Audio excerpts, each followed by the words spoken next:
Welcome back, everyone. I hope that you had a great lunch and hopefully an opportunity to either have some one-to-one time or to visit some of the virtual exhibitions during the conference. I'm delighted to welcome Denis and JC from SSI and Austal, respectively, who are going to talk us through achieving true digital transformation in the shipyard.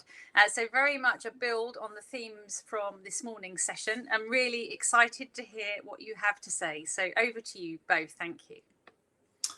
Great, and welcome to our presentation. I'm sure it'll be one of the best presentations of the conference, and probably, I'd say, the only presentation where the presenters promise to be wearing hats. To start off with some introductions, my name is Denis Morais. I'm the co-CEO of SSI. I've worked for about 20 years in the shipbuilding industry. I've been into about 50 different shipyards across the globe. I also have a blog on the business of shipbuilding, which is, I'd say, really the intersection of my three passions, which is shipbuilding, technology, and business. I'll hand it over to JC for his introduction. Yeah, so I'm Jean-Christophe, also known as JC, and I'm a senior project manager at Austal, and I'm the project manager for the PLM implementation. I've been in the industry for less than 5 years, so I still consider myself a newbie, but I suppose I've implemented software in enterprise for over 15 years now, starting in app support and development, and then sort of transitioning into business analysis, and then now into project management. And look, both PLM and shipbuilding is a new challenge for me, which I find really exciting. Great. So a little bit about SSI. SSI and also have been partners for, I say, over 2 decades. SSI provides some key CAD and PLM software solutions, as well as professional services to allow Austal to be one of the premier ferry shipbuilders in the world.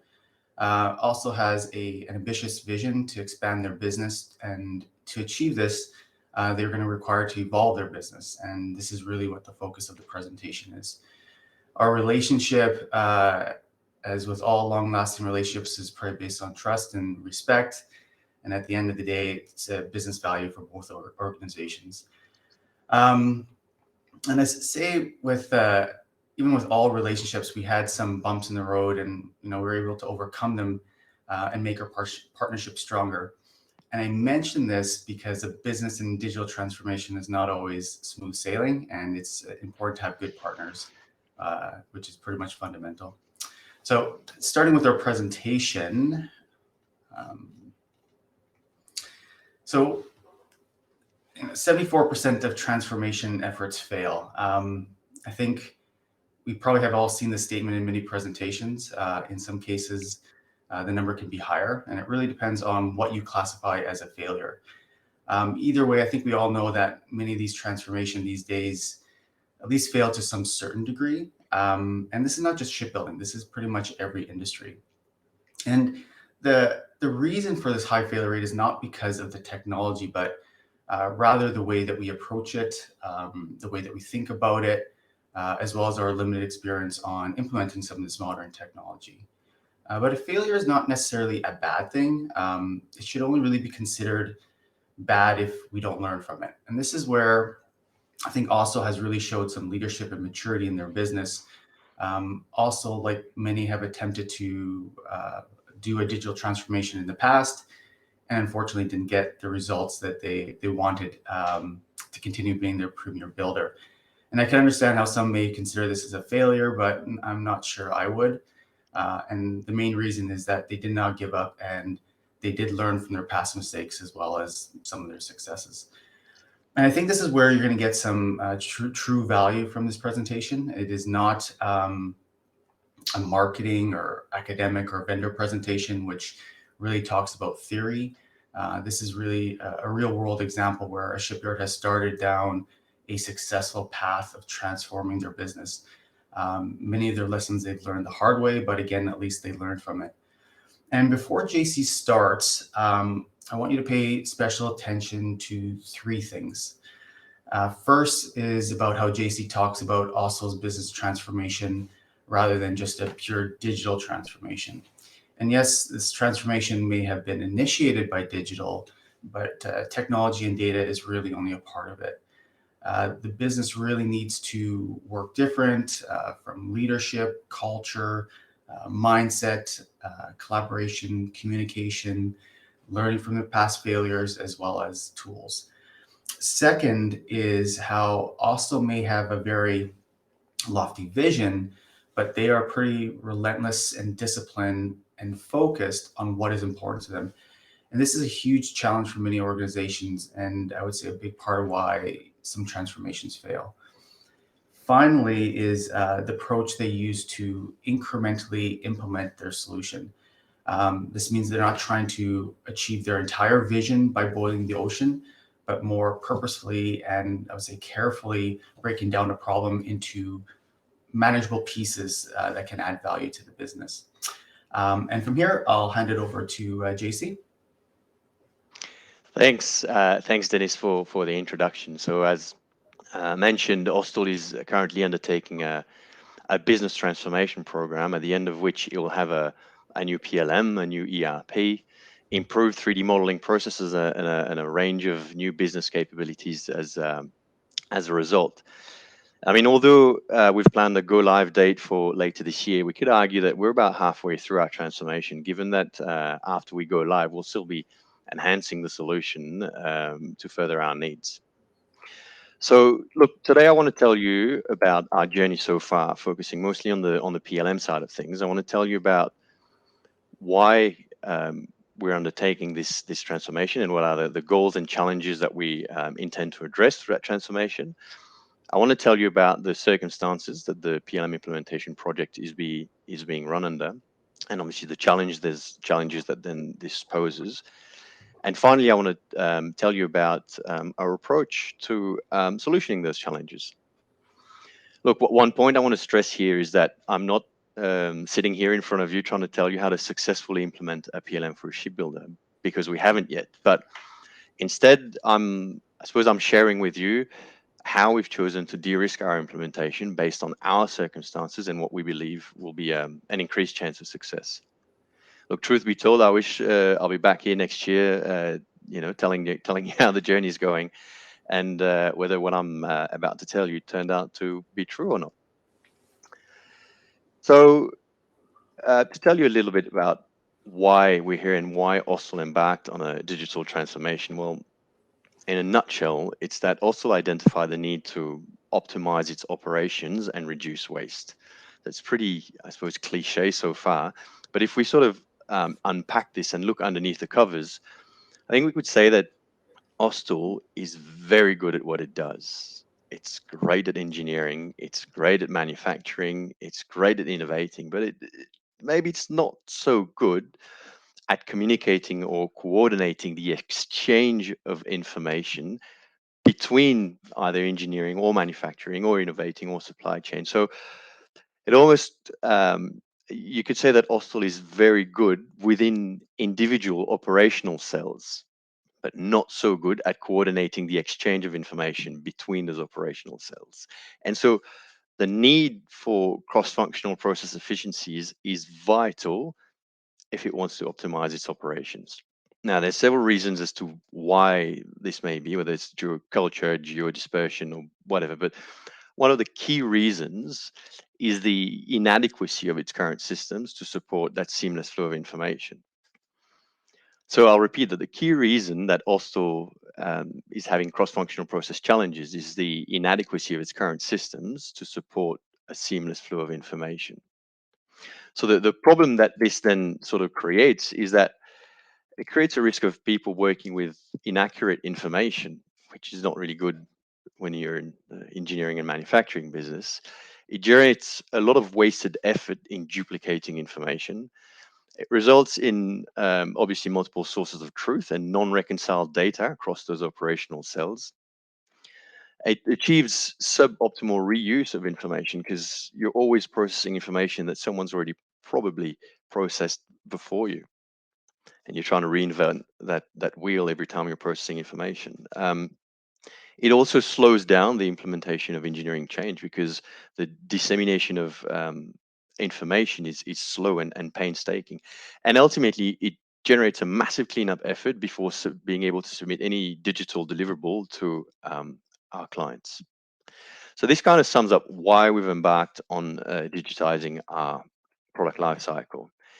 So now I want to cover the circumstances that Austal needs to consider when delivering this PLM capability.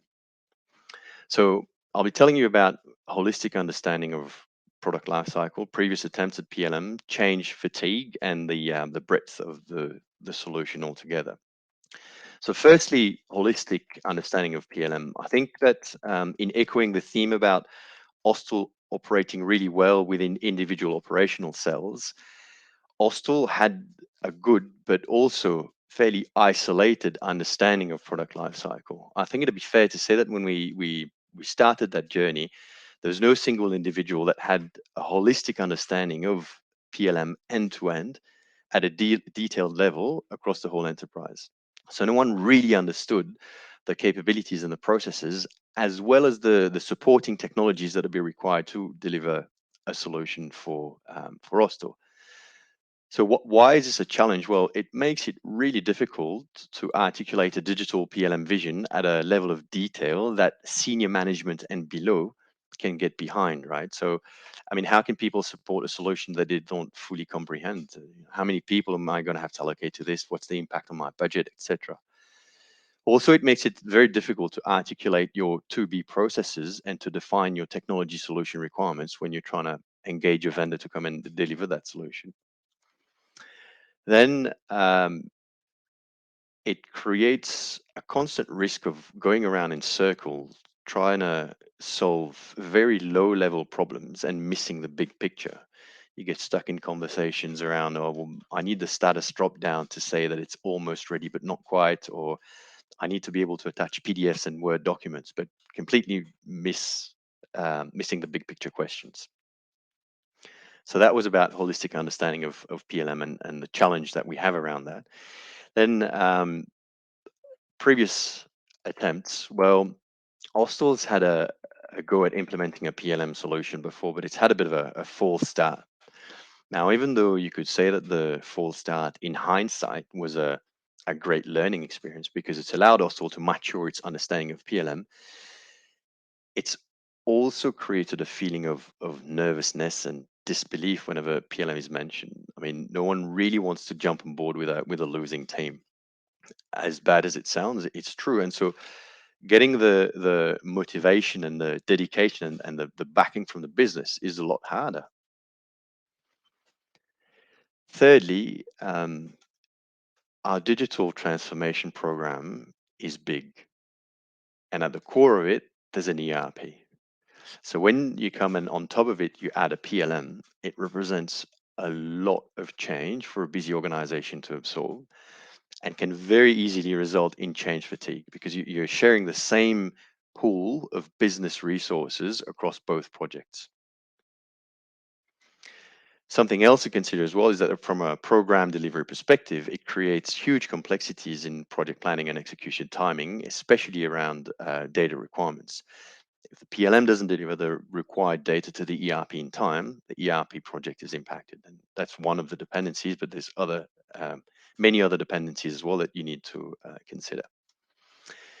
Fourthly and finally, a key circumstance that our project needs to consider is that PLM end-to-end consists of a very large scope, right? From sales to engineering to planning to supply chain to manufacturing to sustainment. So where's the right place to start? What do you include in scope? What do you not include in scope? For overlapping processes, which one's part of the PLM scope or which one's part of the ERP scope? Then there are some other issues such as some processes to do, for example, with master data creation and master data control at an enterprise-wide level simply do not exist in the organization yet. But these have to be there when we go live. Then you've got also some processes that are being sophisticated beyond recognition. So if you take material planning, for example, so material planning now and material planning in the future, the outcome of that process is going to be identical, right? We're going to end up with a list of equipment and material that we need to purchase in order to build a boat. But the process to arrive at that outcome is going to be fundamentally different. So I wrote down in my notes that comprehensive technology plus complex processes plus intricate project equals perfect storm. And this kind of sums up the situation that we're facing. And our role now is to de-risk this to a point that is manageable and deliverable. So how do we go about solving this? Well, first, let's take a look at the notion of working within one operational data set. So our solution, once we deliver it, will look roughly like this. We've selected SSI's Shipbuilding PLM for our PLM solution, which complements our current implementation of SSI's ShipConstructor. We've selected IFS for our ERP platform, and we've selected ProStep's Open PDM as our integration platform. Now, referring back to our initial proposition, how does Austal improve its cross-functional information flow? Well, once we're live with this solution that you're seeing on your screen, this is going to allow us to have manufacturing execution and supply chain and planning operate within the same data set as engineering. As simple as this statement might seem, achieving this will be a massive leap towards optimizing cross-functional processes. So in sum, the case for a PLM answers itself.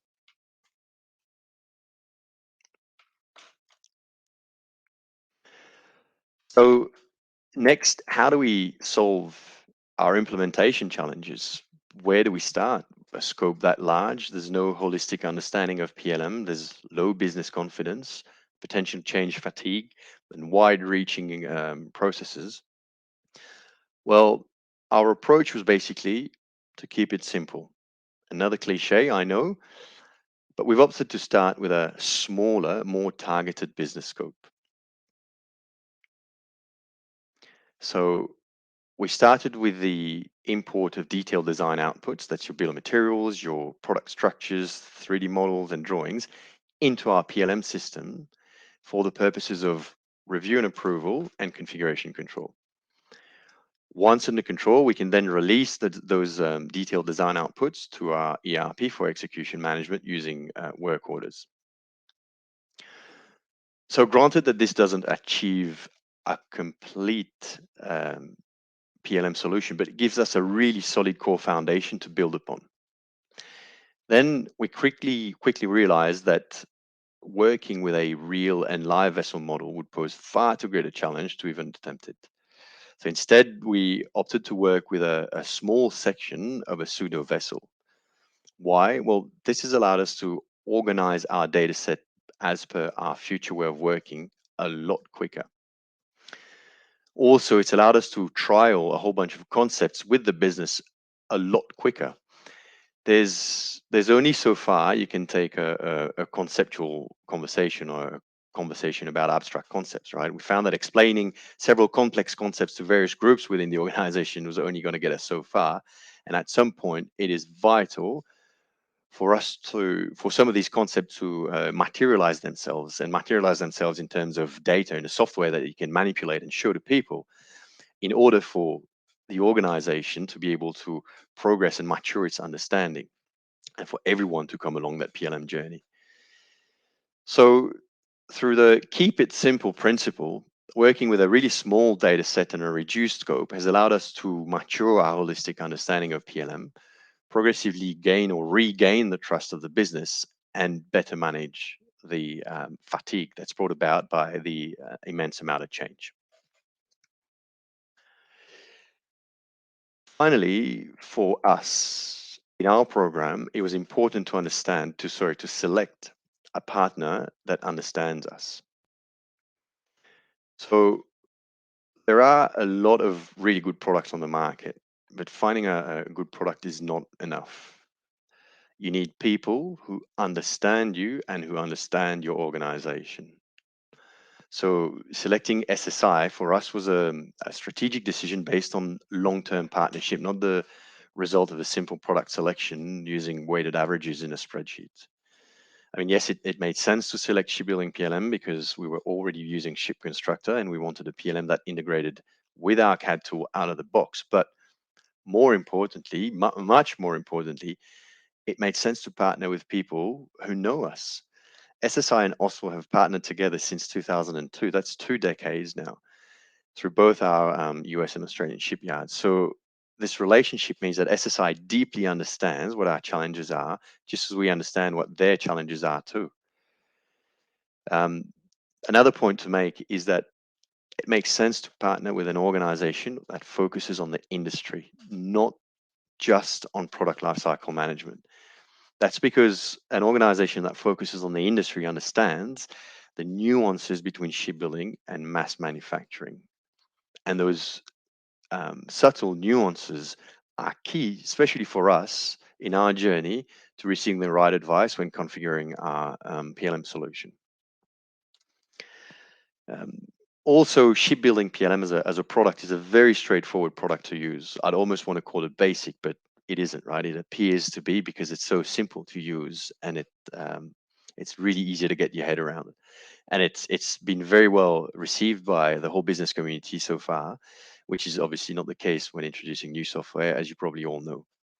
So look, just before I finish, I'd like to reiterate that what I've just told you about our challenges and our approach to de-risking is not proven yet, but it's definitely the one that we've chosen based on our circumstances. And it's the one that we feel confident to be the right one to move forward with. So with that, I'll thank you very much, and I'll hand you over to Denis for the conclusion. Great. That's a great presentation. I think many of the challenges that Austal has faced will resonate with many of you.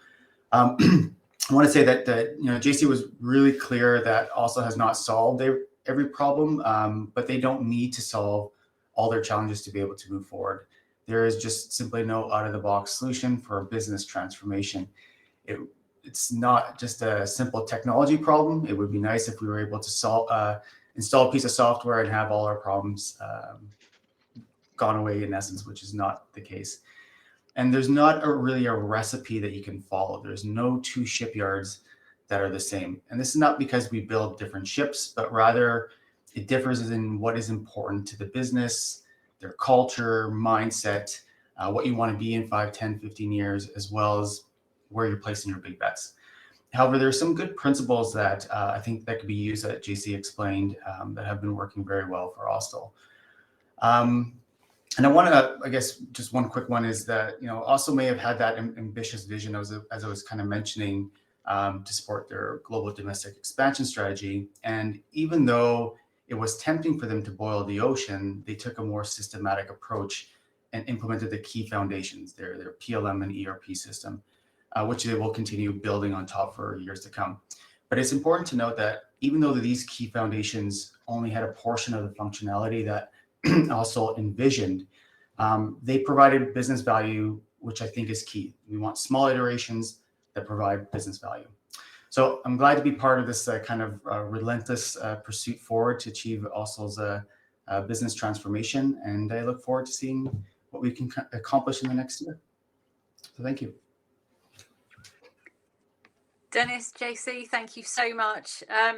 I particularly like the billing of the best presentation of the conference, and you'll be pleased to know that someone in the chat has put superb presentations. So there you are. That would appear to validate it. Talk about set the bar high. Thank you so much. Great presentation. Really fantastic to see the collective innovation, but also the fact that you're realizing this and the pragmatism of your closing slide of saying, there isn't one recipe, but actually, you've come up with a formula that's clearly working. We don't have a lot of time, but we do have a good question in the chat. It's from Michael Viala from ShipConstructor software, so SSI. And he's saying, can either of you summarize the basic stages of implementation Austal has identified, and what value or return on investment is targeted at each stage? Look, it's a very good question. The implementation approach, Denis, I'll have a go at that, and then maybe you can take the second part of the question. Look, the implementation approach, as we said, was to keep it as simple as possible.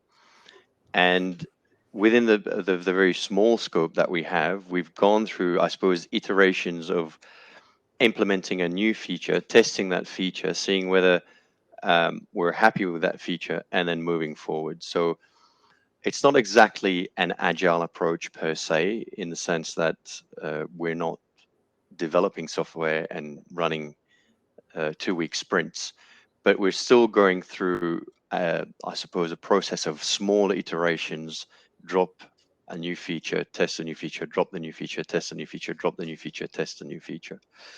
And that's when we're focusing purely on the PLM side of things. And obviously there's the greater solution, which is when the PLM integrates with the ERP. From that perspective, I suppose the approach is more of a waterfall approach, because there are a lot of things that have to happen before we're able to test or validate any aspects of that part of the solution. Yeah, just with time, I think when we're talking about ROI, I think those are always difficult conversations to have, and how you actually calculate ROI. And the main difficulty is a lot of the stuff that we're working on and doing is something that they weren't doing before. So when we're talking about a business transformation, you're changing what you're actually doing. So that calculation becomes quite difficult. But the key thing is you would not be able to achieve what you're trying to achieve with the current processes and tools that you have. Great. Thank you so much, both. There aren't any more questions, but just for your own personal gratification, you've had 2 more comments in the chat congratulating you on an excellent presentation. So, I just thought I'd share. Yes, 5 stars. Yeah. Yeah, that's right. You get the gold star from the conference chair today, I think, definitely. A for the audacity of saying it was going to be the best presentation, and B for having several comments in the chat saying it was. So there we are. We are sadly out of time. There's lots of things I would have loved to have asked you, but sadly we are out of time. Thank you so much, both of you, for an excellent presentation. I'm really excited to see the future of this as you realise it. So are we. Yeah. So it's time to move on. We're going to move on to our next presentation, which will start shortly. And that's with Nick Lines and Phil Crago from Babcock Marine, talking about a specific platform, the Type 31, frigate. So we'll end here and log straight back into the next session. Thank you so much, everybody. See you soon.